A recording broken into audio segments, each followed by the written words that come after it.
С удовлетворением хочу отметить долголетнее сотрудничество и взаимовыгодное партнерство Фонда с Республикой Абхазия. Очень важно, что особое внимание в рамках этого партнерства уделяется будущему поколению, развитию способностей и раскрытию потенциала детей и молодежи. Мы придаем важное значение нашему взаимодействию, видя в нем большие перспективы и стремимся к расширению форматов партнерства.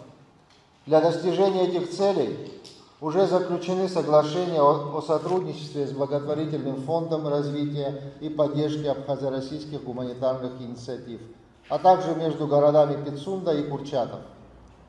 В развитии сотрудничества в рамках нашего заседания будет подписано соглашение о реализации дорожной карты сотрудничества благотворительного фонда